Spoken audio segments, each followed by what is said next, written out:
하나님을 믿는다고 하면서 인격의 부족 때문에 때로는 알게 모르게 다른 사람들에게 상처와 아픔을 가져다 줄 때가 많습니다. 말과 행동을 특별히 또 조심하려고 하지만 어느 한순간 나도 모르게 뜻하지 않은 말과 행동 때문에 가장 가까운 사람에게 상처와 아픔을 가져다 줄 때가 많습니다. 하나님의 특별한 은혜가 필요한 부분입니다. 이처럼 다른 사람들에게 상처를 줄 때도 종종 있지만 마음이 터져버릴 것만 같은 순간도 종종 있습니다. 아무리 새벽과 밤을 지새며 부르짖어도 응답이 더디거나 없을 때, 예상과 다른 반대의 상황이 진행될 때는 마음을 주저할 수 없을 정도로 좌절과 낙심에 빠져버립니다. 아무리 기도를 많이 한다고 할지라도 우리의 연약함 때문에 가끔 로뎀나무 아래에 머물 때가 많습니다. 이제 조카오니 내 마음이 주께 득심하였사오니 내 생명을 거두어 주옵소서. 그런 넘어짐 때문에 더 겸손해지고 하나님의 은혜가 새삼 새롭게 느껴지는 것 같습니다. 어느 시간에 다시 말씀의 은혜로 충만하게 되면 그 순간은 세상에 무슨 일을 하더라도 절대로 넘어질 것 같지 않은데 하루를 못 넘기는 게 나의 모습이며 우리들의 연약함입니다. 게다가 가만히 있어도 힘이 드는데 자꾸만 오해가 생기고 억울하고 원통한 상황까지 벌어질 때가 있습니다. 가만히 있어도 숨을 제대로 쉬기가 힘든 환경인데 영적인 훈련 중에는 절대로 편안하게 가만히 내버려 두시지 않는 것 같습니다. 오랜 기도로 응답을 받아서 다시 열리는 것 같은데 또 생각지도 못한 일이 자꾸만 생기는 경우에는 정말 힘듭니다. 그렇게 기도했고 기도의 컨펌도 환경 가운데 받았는데 이런 어려운 문제를 어떻게 받아들여야 할까 혼자 고민할 때가 많습니다.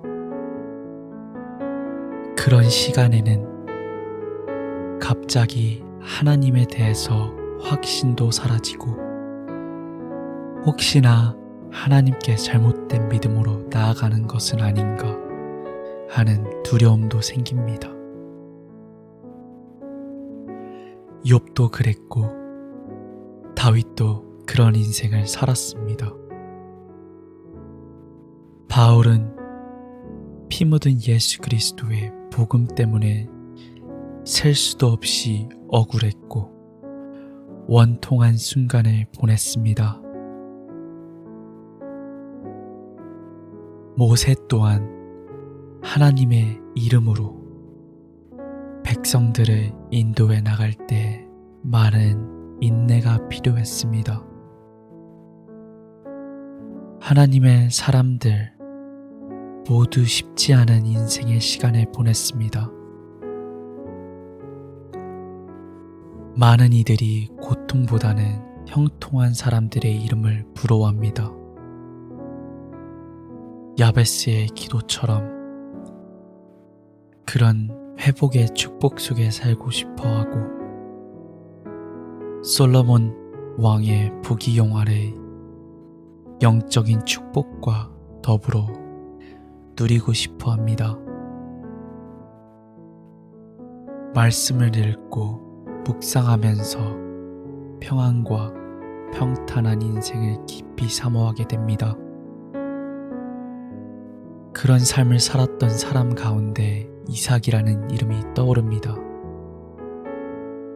이삭은 평탄한 인생을 살아온 사람 같습니다.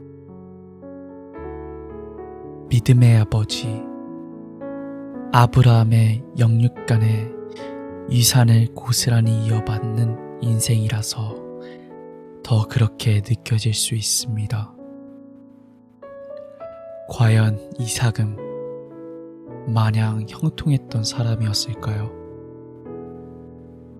결론부터 말하면 이삭 또한 하나님의 크고 놀라운 섭리 가운데 결코 쉽지 않은 인생을 살았던 사람이었습니다. 비록 하나님의 언약 가운데 큰 축복을 받고 태어난 아들이었지만 이복형 이스마엘의 시기와 질투 속에서 고통받았고, 자기를 무척이나 사랑하고 아껴주었던 어머니 사라의 죽음을 어린 시간에 지켜보아야만 했습니다. 40세가 되기까지 외로움 속에서 시간을 보내었던 이삭이었습니다. 그에게 기다림이란 늘 함께 있으면서도 어려운 존재였습니다. 40세에 아내 리브가를 얻고 나서도 두 아들 에서와 야곱을 얻기까지 또 다른 20년의 시간을 감내해야 했습니다. 하나님은 약속을 하시고 이삭에게 기한도 없이 기다리게 하셨습니다. 하지만 이 시간을 이삭은 참 잘 이겨냈습니다. 끝까지 기도했습니다. 이 믿음의 승리로 아브라함의 뒤를 잇는 믿음의 조상이 되었고, 아브라함의 자손 중 믿음의 자녀의 본보기가 되었습니다. 하나님께서 주신 은혜였지만 이삭은 계속 기다리고 기다리는 인생의 연속이었습니다. 과연 나는 하나님의 약속을 얻기까지 과연 얼마나 오래 기다릴 수 있을까? 조금 기다리고 나서 비명과 원망부터 흘러나오는 게 바로 나의 모습입니다. 창세기 26장에서 이삭이 거부가 되고 나서도, 100배의 농사 결실을 맺고 나서도 이삭에게는 또 다른 어려움이 찾아왔습니다. 억울하고 원통한 일들이 연속으로 일어났습니다. 강수량이 극히 적은 가나안 네게브 지방에 거할 때 이삭의 우물을 함께 거주하던 블레셋 사람들과 그랄 목자들이 와서 한 번도 아닌 3번씩이나 억지로 빼앗았던 것이었습니다. 물이 그만큼 귀했을 뿐더러 아버지 아브라함 때 팠던 우물이라서 이삭에게는 무척이나 소중했을 텐데 이삭은 그냥 모든 것을 버리고 떠났습니다. 하나님께서 이미 이삭을 강성하게 해서 그들을 대적할 힘이 충분했지만 이삭은 칼과 무력으로 대응하기를 기뻐하지 않았습니다. 마음속 깊은 곳에서는 원통함이 가득할 수 있었을 텐데 오랜 기다림의 훈련을 통해서 이삭은 온유와 겸손이 몸에 깊게 배인 사람이었습니다. 털이 깎이는 어린 양처럼 묵묵히 고난의 길을 걸어가시는 그리스도의 모습을 이삭을 통해서 성령께서는 예표하고 계셨습니다. 기다림의 사람 이삭이었습니다. 이삭이 원통함을 방어하는 최고의 수단은 온유함이었습니다. 직접 상대하지 않고 원수 갚는 것까지도 하나님께 맡겨드리는 겸손의 모습이었습니다. 이삭은 하나님의 시간까지 피해 다니고 옮겨 다니길 즐겨 했습니다. 예수 그리스도의 모습 또한 그러하셨습니다. 겸손하게 하나님께서 예비한 고난의 십자가의 잔을 받으셨던 예수님의 모습을 이삭을 통해서 미리 보여주고 계셨습니다. 하나님께서는 직접 하나님의 사람을 신원하길 기뻐하십니다. 그 전에 나의 자아가 기다림이란 훈련을 통해서 부서지고 예수를 닮은 모습으로 만들고 싶어 하셔서 기다리실 뿐, 하나님은 이런 사람을 결코 내버려 두시지 않습니다.